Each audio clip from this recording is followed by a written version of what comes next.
Joining us now is Delaware Senator Chris Coons, who sits on the Foreign Relations and Judiciary Committees and is co-chair of President Biden's re-election campaign. Welcome back to Fox News Sunday, Senator. Thanks, Shannon. Great to be on with you. Okay, so we've just had some reporting on the border, so let's start there. Just days ago, the president took executive action, this time in order that will essentially give people a pathway to citizenship who've been here for years illegally. They won't have to stay, they will be able to stay in the U.S. They won't have to leave. The Federation for American Immigration Reform says this: parole in place is a concept created out of thin air. Parole authority authorizes the government to permit the entry of aliens into the United States for temporary periods of time on a case-by-case basis for urgent humanitarian reasons or significant public benefit. It was not intended that it be used to grant quasi-legal status to illegal aliens already in the country. So rather than enforcing existing laws, why is the president creating another executive order, another pathway that not only rewards people for being here illegally for years, potentially hundreds of thousands of them, but may attract even more? So, Shannon, President Biden has recently signed 2 executive orders on the border and immigration. The one you're just referring to, which allows those who've been here more than 10 years and are married to U.S. citizens a pathway towards a green card. This follows a program that also existed under former President Trump, where members of the U.S. military who have someone who's here without documentation but is married to a member of our armed services to get a green card. The other executive order President Biden signed strengthens border enforcement, makes it harder for those coming to our southern border to seek asylum. In balance, we've already seen the number of encounters at the border go down as a result, but the stronger, more effective action to address border security and our broken immigration system would be real legislation passed by Congress. It'd be more permanent, it would bring more resources, it would actually solve the problem.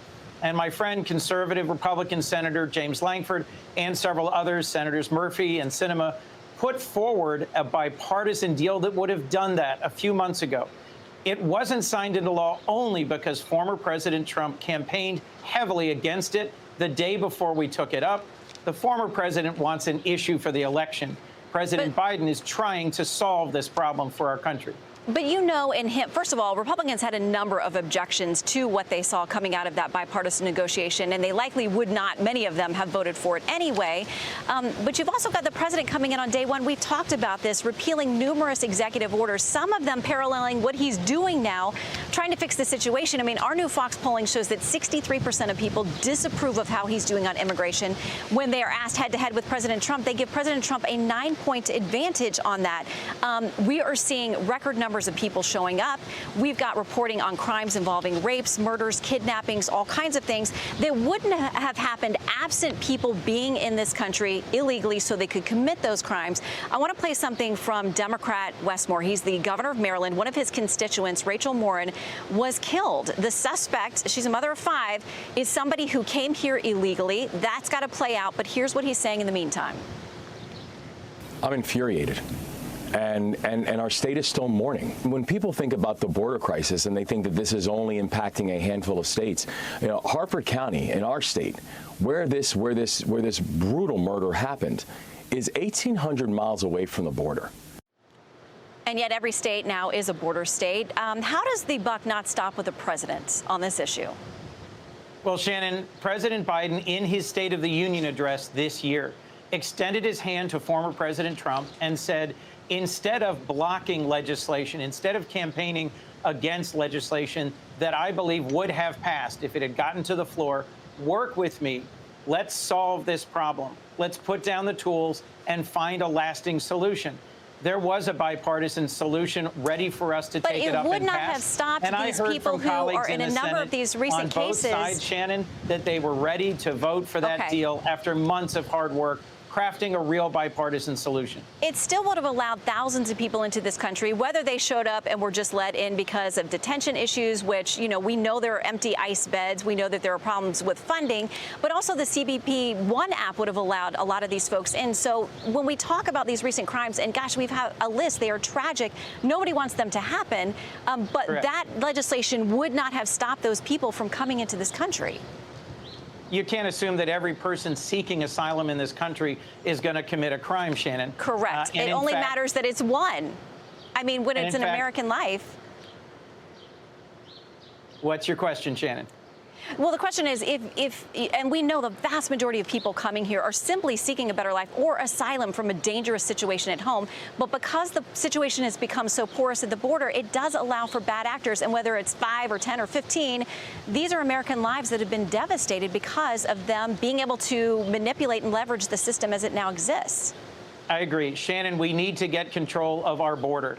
And I hope folks will pay attention to what the former president has said and done on law enforcement. He called for defunding the FBI. It's the FBI that is enforcing federal laws and is helping make our country safer. We also have seen a significant drop in crime under President Biden, who has invested in law enforcement nationally. The American Rescue Plan funded federal, state, and local law enforcement at record levels. Shannon, as folks look about who's better positioned to keep us safe going forward, I hope folks won't overlook that former President Trump incited a riot at the Capitol on January 6th, where law enforcement officers who protect all of us in the Capitol every day were assaulted, and he is a convicted felon.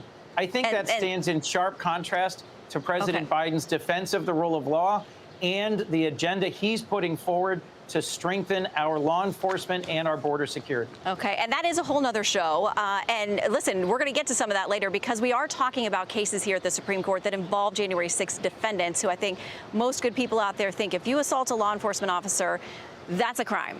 But let me talk to you about what else is coming from the court, because you sit on the Judiciary Committee. You have great interest, as all Americans do, in what's happening here. You know, there's been some praise from the administration on things like the mifepristone decision, the abortion drug, 9-0, leaving that on the market. The justices did that. And also an 8-1 decision this week saying if you're under a domestic violence order, you should not have access to a gun. But at the same time, the president will brag about things like defying the Supreme Court, who told him he could not forgive billions of dollars in student loans. So you talk about law and order. Will this president respect what comes from this court with respect to presidential immunity, with respect to January 6th, or does he just pick and choose the decisions he likes from the Supreme Court? Look, I think there's a sharp contrast between former President Trump and President Biden in terms of their respect for the rule of law and how they approach both law enforcement and our legal system. Former President Trump was in a courtroom in New York where he attacked the prosecutor, the prosecution, the judge, the jury, the whole process so many times that before he was ultimately convicted by a jury of his peers of 34 felonies, he was subject to a gag order. President Biden, we just saw evidence of this past week. His own son was convicted here in a court in Wilmington, Delaware, and he did not ever attack or criticize or question the judge, the prosecutor, the jury, the process. In fact, he said he wouldn't use the pardon power. That is a sharp and clear contrast in how they respect the rule of law. He has repeatedly attacked the Supreme Court, and he's said he doesn't care what they said on student loans. Look, I've raised questions, as have many of us in the Senate, about the lack of a binding code of ethics for the Supreme Court. One of the justices, Justice Thomas, has accepted millions of dollars of unreported gifts of travel and hospitality over many years. And it is the only court, it is the only group of federal judges or justices who have no binding code of ethics. We recently tried to pass through the Senate the Supreme Court Ethics, Recusal, and Transparency Act, and it was blocked by my Republican colleagues. Every other federal judge in our country has a binding code of ethics. So does the Senate, so does the House. I think the Supreme Court should as well. Well, Senator, I'll ask our next guest about that, your colleague, Lindsey Graham, on the Judiciary Committee, the ranking member as well. And as you know, they do have guidelines, filings, and ethics and otherwise. All 9 of them signed a letter to you guys over in the Senate, all 9 of these justices. But the debate over the ethics legislation will continue. We'll talk about that with Senator Graham. Thank you very much, Senator. Appreciate your time. I'm Steve Doocy. I'm Brian Kilmeade. And I'm Ainsley Earhart. And click here to subscribe to the Fox News YouTube page to catch our hottest interviews and most compelling analysis.